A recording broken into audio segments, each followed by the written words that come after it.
ગત તારીખ 23/10/2025ના રોજ મોડી રાત્રે લગભગ 11 થી 11:30ના સુમારે અત્રેના ભેસ્તાન પોલીસ સ્ટેશન કે જે ડિવિઝન અને ઝોન 6 હેઠળ કાર્યરત છે તેમાં એક હત્યાનો બનાવ બનવા પામેલ હતો. બનાવની વિગત એવી છે કે બનાવના ફરિયાદી સુહિલ ગુલામ સાદિક શેખ ઉર્ફે અલ્લુ નાઓએ તેમની ફરિયાદમાં જણાવેલ હતું કે સામેવાળા 4 આરોપીઓ તેમની પર જૂની અદાવત રાખીને સમાધાન માટે બોલાવી હુમલો કરેલ હતો, છરીથી હુમલો કરેલ હતો, જેમાં તેમના એક ફરિયાદીના મિત્રનું મૃત્યુ પણ ગયેલ છે.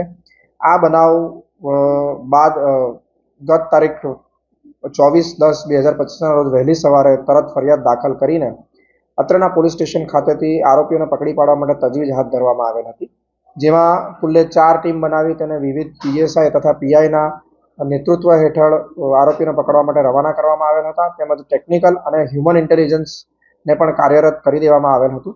ટેકનિકલ અને હ્યુમન ઇન્ટેલિજન્સના પ્રતાપે બાતમી મળતા આ આરોપીઓ પૈકી 3 આરોપીઓને હાલ ઝડપી પાડવામાં આવેલ છે.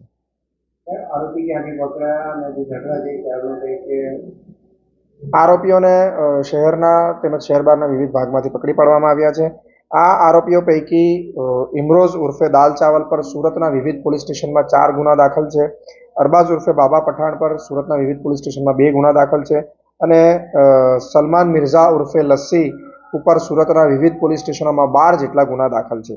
આ ઉપરાંત ફરિયાદી સોહેલ ગુલામ સાદિક શેખ ઉર્ફે અલ્લુ પર પણ શહેરના વિવિધ પોલીસ સ્ટેશનમાં 9 જેટલા ગુના દાખલ છે અને વધુમાં અન્ય આરોપીઓ આમાં કોઈ સામેલ છે કે કેમ અને તેમની પર કોઈ અન્ય ગુના દાખલ છે કે કેમ તે દિશામાં પણ પોલીસની તપાસ ચાલુ છે.